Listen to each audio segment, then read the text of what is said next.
Here, uit U en deur U en tot U is alle dinge. Aan U behoort die heerlikheid tot in ewigheid. Amen. Liewe gemeente, genade en vrede vir julle van God die Vader en van Jesus Christus die Here en van die Heilige Gees. Verlede week het ek begin met die belydenis van Athanasius. Ek het so eend met hom gelees, hom gevorder, en vandag lees ons verder aan hom as deel van ons geloofsbelydenis, een van die 3 geloofsbelydennisse wat in ons kerkse bundels is. Die Vader is deur niemand gemaak of geskape of verwek nie. Die Seun is deur die Vader alleen nie gemaak of geskape nie, maar verwek. Die Heilige Gees is deur die Vader en die Seun nie gemaak, geskape of verwek nie, maar hy gaan van die Vader en die Seun uit. So is daar dan een Vader, nie 3 vaders nie. Een Seun, nie 3 seuns nie. Een Heilige Gees, nie 3 Heilige Geeste nie. En in hierdie drievuldigheid is niks eerder of later nie, en is niks meer of minder nie, maar al 3 persone is onderling, mede-ewig en volkome aan mekaar gelyk. Sodat in alle opsigte, soos al reeds hierbo gesê is, die eenheid in die drievuldigheid en die drievuldigheid in die eenheid geëer moet word. Daarom wie die salig wil word, moet so oor die drievuldigheid voel. Maar vir die ewige saligheid is dit nodig, dat hy ook getrou aan die menswording van ons Here Jesus Christus moet glo. Die regte geloof is dan, dat ons glo en bely, dat ons Here Jesus Christus, die Seun van God, tegelyk God en mens is. Hy is God uit die substansie van die Vader, voor alle tye verwek, en mens uit die substansie van sy moeder, in die tyd gebore. Volkome God, volkome mens, met 'n redelike siel en 'n menslike vlees. Aan die Vader gelyk na sy godheid, minder as die Vader na sy mensheid. En alhoewel hy God is en mens is hy nogtans nie 2 nie, maar een Christus. Een, nie deur die verandering van die godheid in vlees nie, maar deur die aanneming van die mensheid in God. Een, nie deur die vermenging van substansie nie, maar deur die eenheid van die persoon. Want soos die redelike siel en die vlees een mens is, so is God en mens een Christus.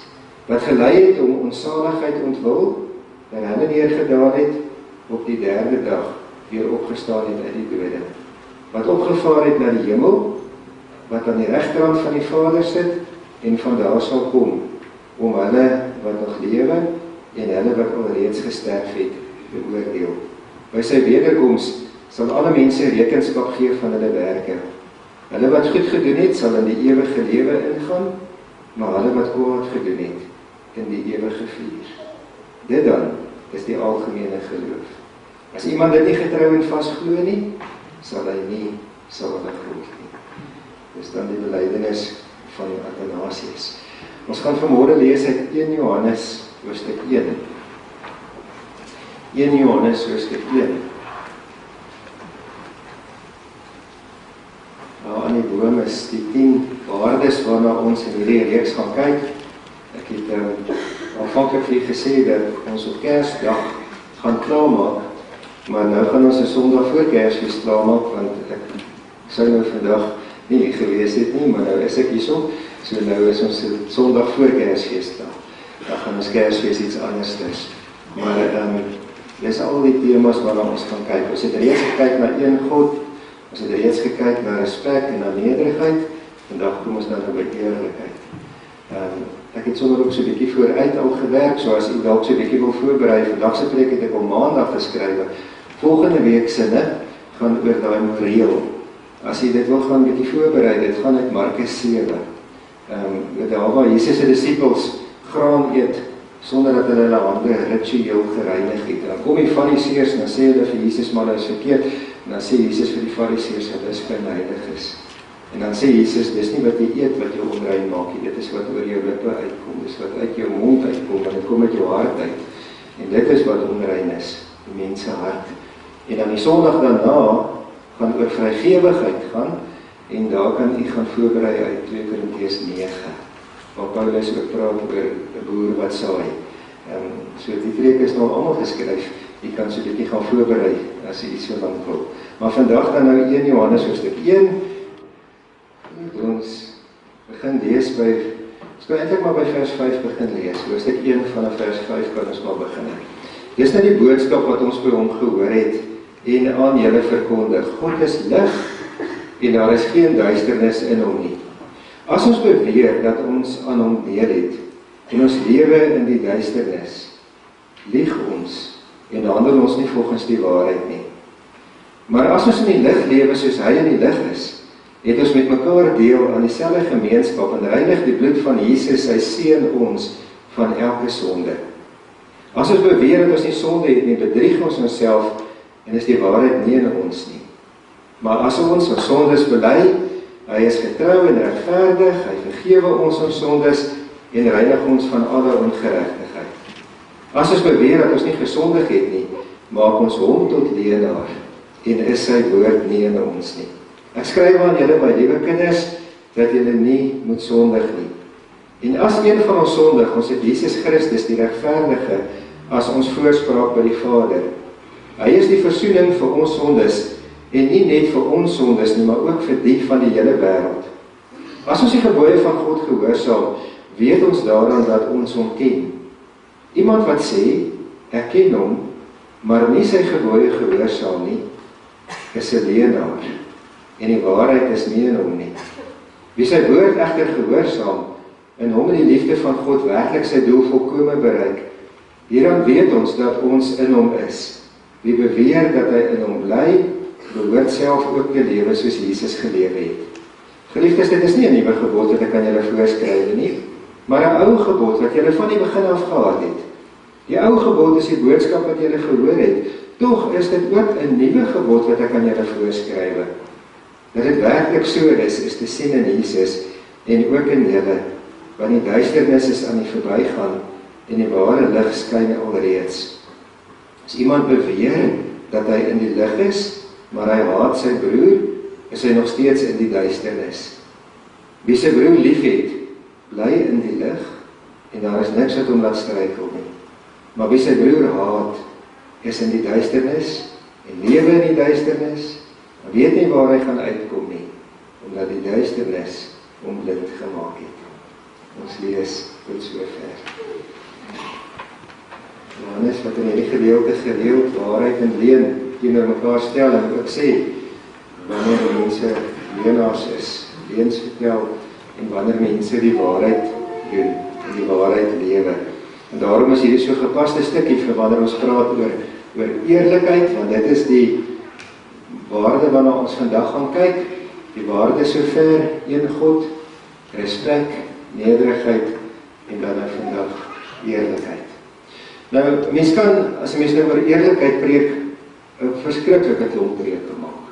Ek het al in die verlede 'n hele paar preke oor eerlikheid gepreek, uit ander tekste, met so 'n bietjie ander beklemtoninge, want daar's baie dinge wat 'n mens oor eerlikheid kan sê, maar in die konteks van ons reeks, nou dat ons gepraat het oor ons verhouding met God, en ons verhoudinge met mekaar, en oor nederigheid, dan vanuit die konteks wat 1 Johannes vir ons gee. Naamlik dat ons eerlik moet wees.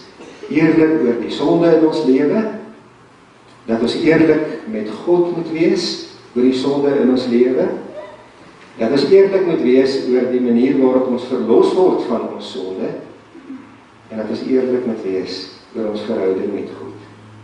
Johannes sê ook vir ons moet onsself toets, ons moet ons dade, ons lewens toets, en ons moet ons harte moet ons toets. Nou, as ek dan kan begin, die vraag, hoe eerlik is jy?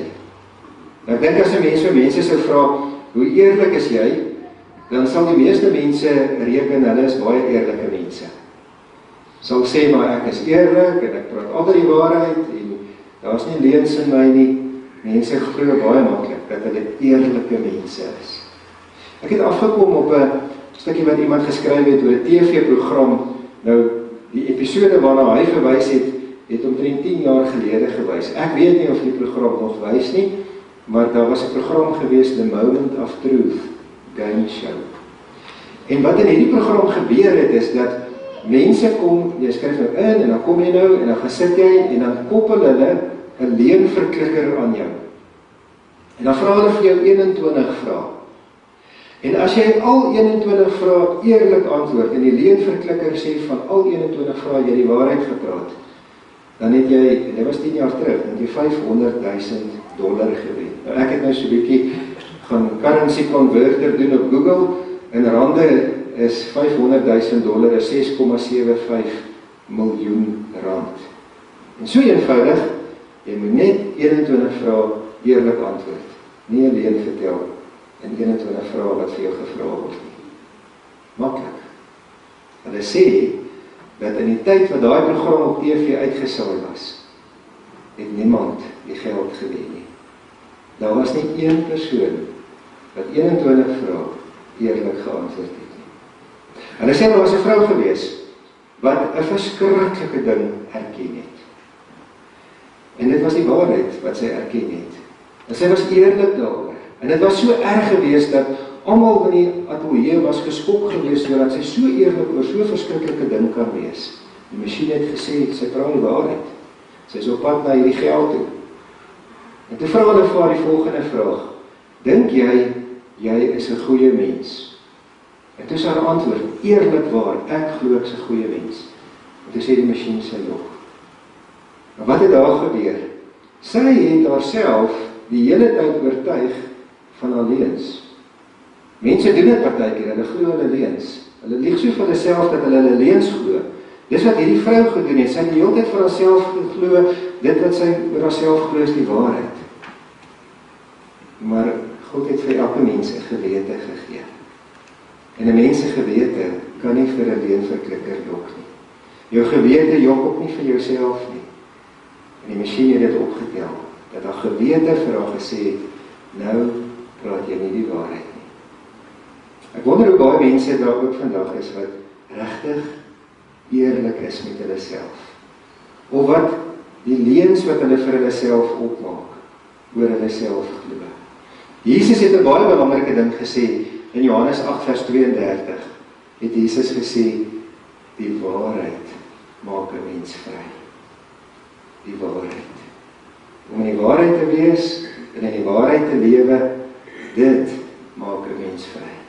En daarom gaan ons dan nou vandag, as ons oor eerlikheid praat oor die eerlikheid, waarvan 1 Johannes 1 vers 8 tot 2 vers 4, eintlik kan ons verder vat tot by vers 11 praat, oor die eerlikheid wat ons moet hê. Die eerste wat ek ons gesê het is, ons moet eerlik wees oor ons sonde. Maar nou is die probleem vandag, dat mense stem nie altyd saam wat is sonde nie. Mense sal verskil, een ou sal sê, hierdie ding is sonde, en 'n ander ou sal sê, nee, is nie sonde nie. Selfs op synode sittings verskil ouens oor wat is sonde. Een groep sal sê, dis verkeerd, 'n ander groep sal sê, dis nie verkeerd nie. Wat sonde is, stem mense nie meer ooreen nie. Die Bybelse kort opsomming van wat is sonde sê, sonde is wanneer jy ongehoorsaam is aan God in jou gedagtes, want dit is nie net jou woorde en jou dade nie, jou gedagtes. Wanneer jy ongehoorsaam is aan God in jou dade, wanneer jy ongehoorsaam is aan God in die dinge wat jy doen. Sonde, sê Jakobus 4 vers 17 vir ons, is ook as jy versuim om die regte dinge te doen. Jakobus 4 vers 17 sê, as iemand weet wat die regte ding is om te doen, en hy doen dit nie, dan is dit sonde. As 'n mens dan byvoorbeeld met sonde te doen kry, en 'n mens weet 'n sonde, en jy spreek dit nie aan nie, en jy sê nie dit is sonde nie, dan doen jy sonde, omdat jy nie doen wat reg is nie, as jy nalat om te doen wat reg is. In Johannes se tyd was daar 'n groot probleem gewees. Daar het mense gekom, wat vir die mense vir wie Johannes geskryf het gesê, man, alles wat Johannes sonde genoem het, is nie sonde nie. En alles wat Jesus sonde genoem het, is nie sonde nie. En alles wat die disippels vir julle geleer het sonde, dis nie sonde nie. En julle is nie regtig so sleg nie. En julle is nie so bad soos wat hierdie mense sê julle is nie. Hulle het sonde afgemaak. Wou sonde nie meer sonde noem nie en wou sonde nie meer op die naam noem nie. En dit gebeur vandag veral ook in ons wêreld. Dat mense sonde afwater en dat mense maak asof dit nie so ernstig is nie. Hoe het Jesus oor sonde gepraat? Jesus het in Matteus 5, vers 17 tot 48, radikaal daaroor gepraat. Jesus het gesê dat as ons oor sonde wil praat, ons wil eerlik wees daaroor, dan gaan sonde baie verder as wat mense normaalweg dink. Jesus praat byvoorbeeld oor versoening. Dan sê Jesus byvoorbeeld in die gedeelte wat oor versoening praat, daar is vir julle gesê, jy mag nie moord pleeg nie. Nou daai tyd het mense gesê, as jy iemand doodslaan, op watter manier ook al doodmaak, dan het jy moord gepleeg, dan het jy sonde gedoen. Toe kom Jesus en hy sê, as jy net vir iemand kwaad is jy al 'n moordenaar. Was moord in jou hart. Toe Jesus byvoorbeeld die nagmaal instel, het Judas met moord in sy hart by die tafel gesit. Op daai stadium het Judas nog nie vir Jesus oorgelewer en verraai sodat die soldate vir, maar in sy hart was hy klaar 'n moordenaar, want daar was moordgedagtes in sy hart. Jesus het ook gesê, dat as jy iemand uitskel vir 'n gek of 'n idioot, dan is jy alreeds verkeerd, en is jy alreeds strafbaar. Toe Jesus praat oor kuisheid, het hy gesê, jy het gehoor dat jy nie egbreek mag pleeg nie. Mense het daardie gesê, eers as jy die daad van egbreek pleeg, eers dan het jy sonde gedoen. Jesus sê, nee, as jy vir 'n vrou kyk en haar begeer, jy het klaar sonde gedoen, want jy het in jou gedagtes egbreek gepleeg.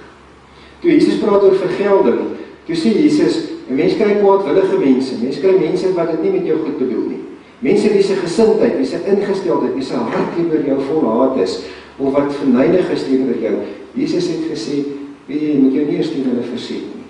Dis nie die moeite werd nie. En toe Jesus bijvoorbeeld gepraat het oor liefde vir die vyand, het Jesus gesê, daar is vir julle gesê, jou naaste moet jy lief hê, jou vyand moet jy haat. Toe sê Jesus, maar ek sê vir julle moet julle vyande lief hê. En julle moet bid vir die mense wat julle vervolg, sodat julle kinders kan wees van julle Vader in die hemel. Toe gaan Jesus aan en hy sê, want God laat dit reën oor goeies en oor slegtes. En dat die son skyn oor hulle wat reg doen en oor hulle wat verkeerd doen. Interessant vir my in daai stukkie is dat Jesus sê, sodat julle kinders kan wees van julle Vader in die hemel. Jesus het sonde baie verder gevat as wat mense dit gevat het. Sê dit gaan oor 'n ingesteldheid. Dit gaan oor wat in die mense hart is. Volgende week gaan ons met Markus 7, gaan ons weer daarna toe terugkom. Hoekom is dit belangrik om met 'n mens self eerlik te wees oor jou sonde? Baie mense wil nie eerlik erken dat hulle sonde het, of dat hulle sonde doen nie. Hulle probeer dit so onder die mat instoot. Hulle probeer dit wegsteek. Hulle probeer dit wegpraat. Party mense probeer hulle sonde regverdig. Hulle sal sê, ja, maar is daai ou se skuld want hy het sis of so gedoen, of is daai ou se skuld want hy het sis of so gedoen, of dit is hierdie omstandigheid. Eendag dan gaan die Here nie vir jou vra, wat het daai een gedoen, of wat het daai een gedoen, en daarom kon jy maar nie. Die Here gaan eendag vir ons elkeen vra. Belangrik om eerlik te wees oor jou eie sonde. Want as jy nie eerlik is daaroor nie, gaan jy dit nie bely nie. En as jy dit nie bely nie, gaan jy nie God se vryspraak, sy vergifnis in jou lewe ervaar nie. Daarom begin dit daarby, dat ons eerlik moet wees oor ons sonde. 'n Volgende ding, ons moet met God eerlik wees oor ons sonde. Vers 9 sê, as ons sonde bely, as ons nou erken het ons sonde, en nou gaan ons na God toe en ons is voor God eerlik, ons bely ons sonde. God is getrou en regverdig. Hy vergewe ons sondes, hy reinig ons van alle ongeregtigheid. Vers 10 sê, en as iemand beweer dat hy nie sonde het nie, dan maak hy vir God tot 'n leienaar. En dan is God se woord nie in hom nie. As ons na God toe gaan, sê hierdie gedeelte, dan bely ons sonde.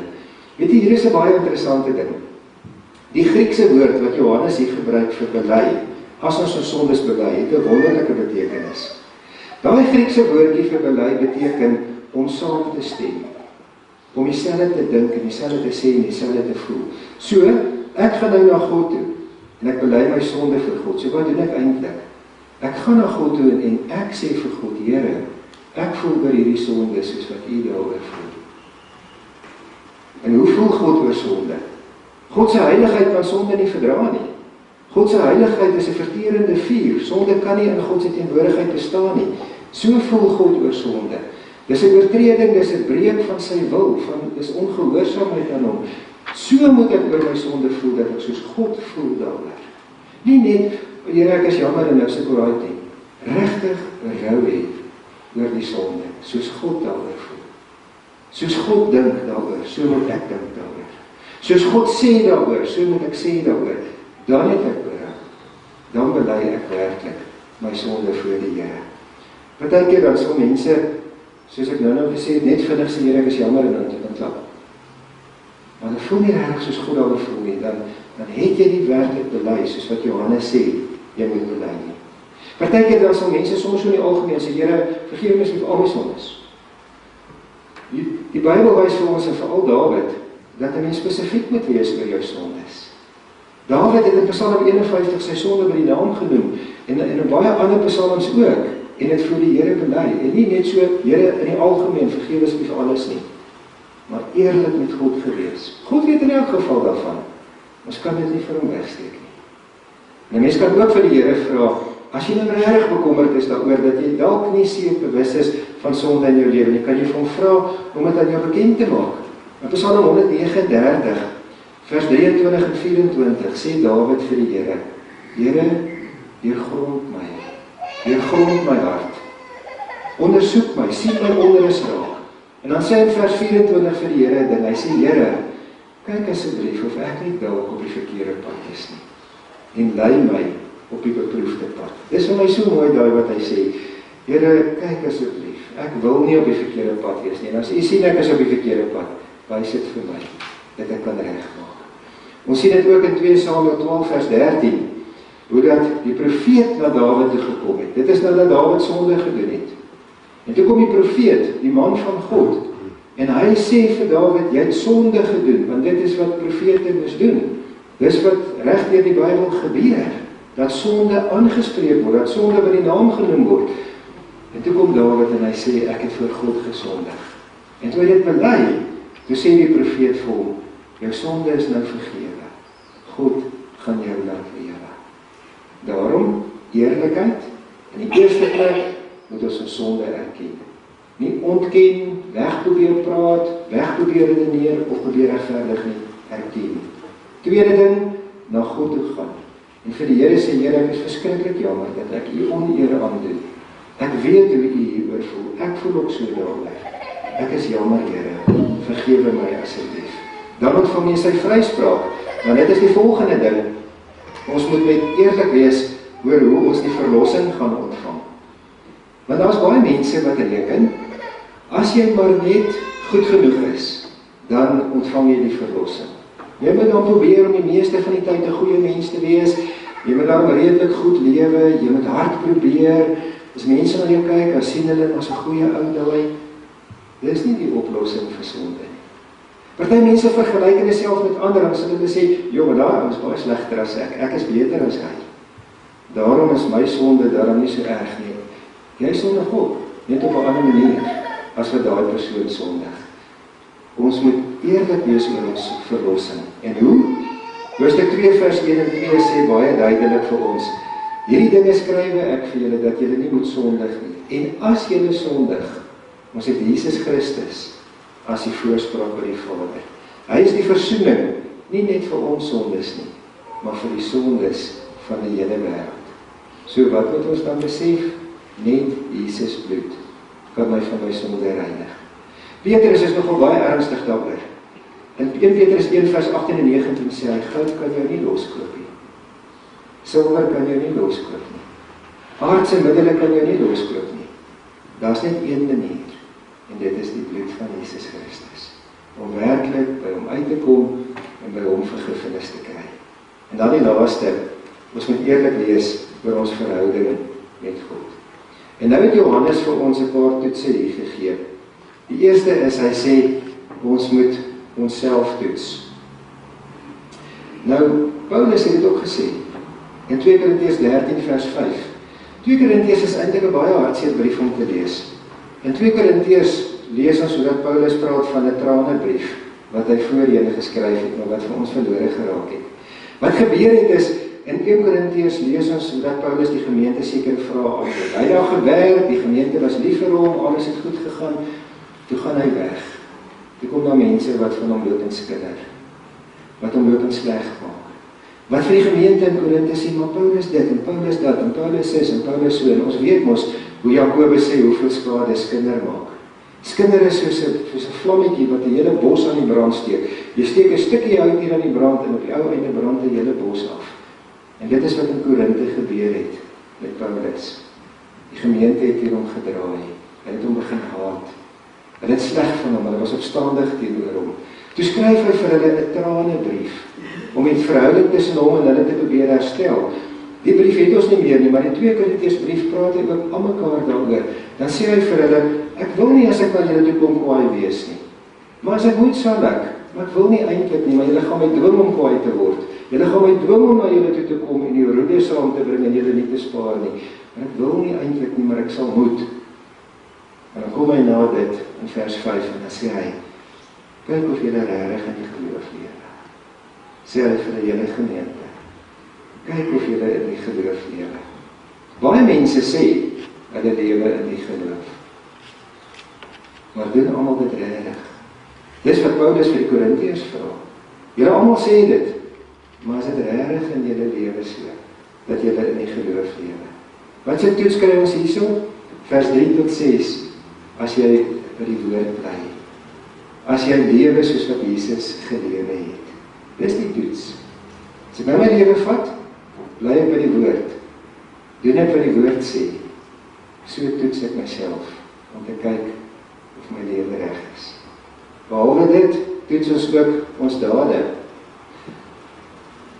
Daar staan in vers 4, iemand kan dan kom en sê, maar ek is in die waarheid, ek is in die lig. Maar as hy nie die gebooie gehoorsaam nie, dan sê hy leenaar. Hy is nie duisternis. So 'n mens se dade moet jy ook gaan toets. Jakobus het ook ons vir ons gesê, geloof is nie net wat oor jou mond kom nie. Jou dade moet ook jou geloof bevestig. Hy het dit vergelyk met 'n liggaam. As my liggaam nou daaronder gaan lê en ek hou op asemhaal, dan word ek 'n lijk. Dan gaan my liggaam dood. En dis wat Jakobus gesê het, hoe geloof sonder werke is. Geloof sonder werke is soos 'n liggaam wat nie asemhaal nie, dis 'n dooie geloof.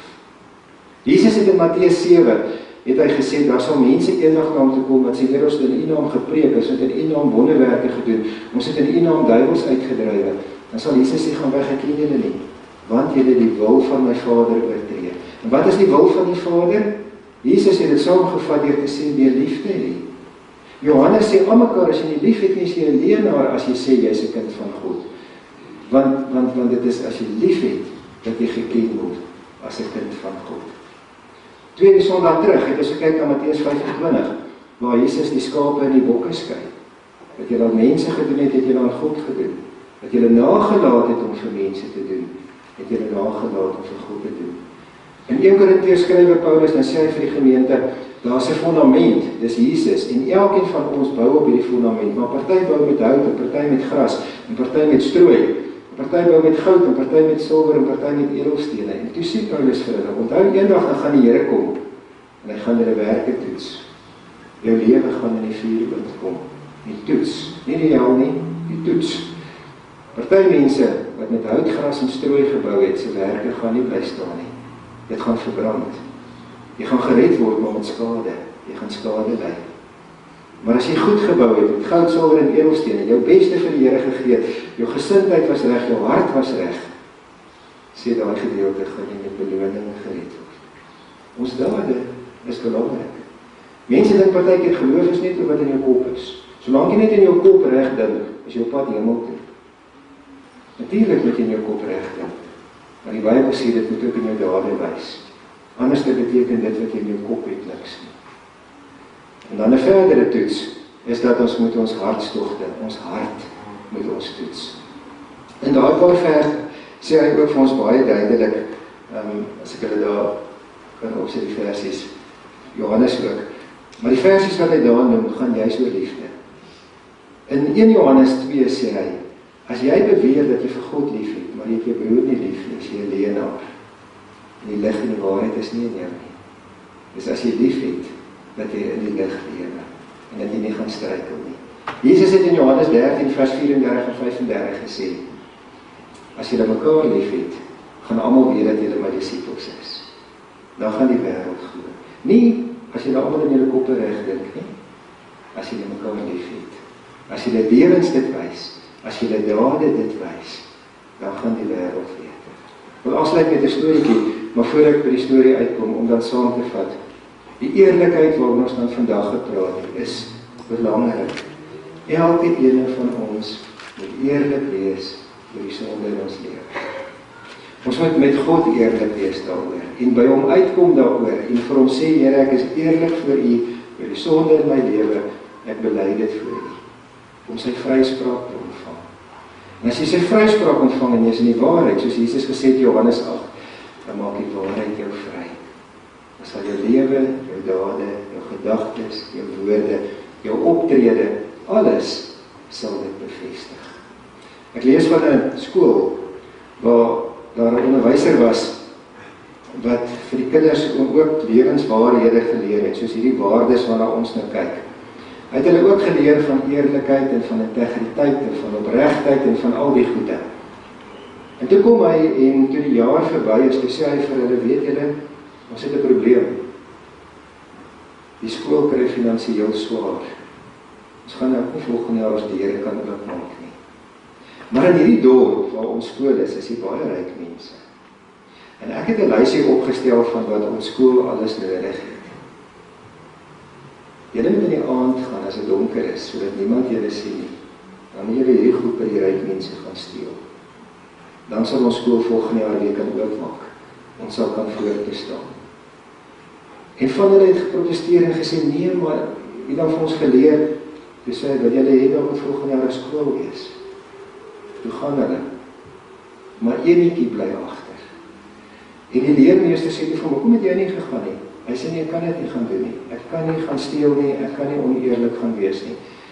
Hy sê sy leermeester vir hom, maar ek het ons gesê, gaan doen dit in die aand, as niemand sien nie. Niemand gaan jou uitvang nie. Hy sê vir sy leermeester, ek gaan weet, my gewete gaan my aankla, want ek gaan weet, ek was verkeerd. Eerlikheid vir ons lewens. Amen. Kom ons dit so. Hemelse Vader, wil U vir ons ook asseblief help om eerlik te wees. As ons sê, ons het U lief, dat ons dade dit ook sal wys. Wanneer ons sê, ons lewe in die lig, dat mense dit ook in ons sal kan sien. Dat Here, ons kan hierdie dinge sê, maar dan moet ons lewens 'n streep daarteer trek. Help vir ons om eerlik reg te wees. Here, ons kom bely voor U dat ons sonde het en dat ons sonde doen. En ons wil niemand anders die skuld daarvoor gee nie, ons van ons eie sonde voor U bely. En vir U sê, Here, dat ons jammer is omdat ons U bedroef. Jammer omdat ons U naam oneer aandoen. Omdat ons nie doen soos wat U van ons verwag nie. En dankie dat ons ook die vryspraak kan ontvang. Soos wat die profeet vir Dawid gesê het, hy is jou sonde vergewe, jy sal lewe. Dat ons ook die vryspraak kan ontvang. Here, maar ons wil ook voortdurend onsself ondersoek, na ons harte kyk, na ons dade kyk, ons gedagtes, ons lewens, alles wat ons eerlik en oop voor U lewe. Dankie dat ons dit vir U kan vra, Here. Ons loof en ons eer U in Jesus se naam. Amen. Die genade van ons Here Jesus Christus, die liefde van God en die gemeenskap van die Heilige Gees sal met U almal wees.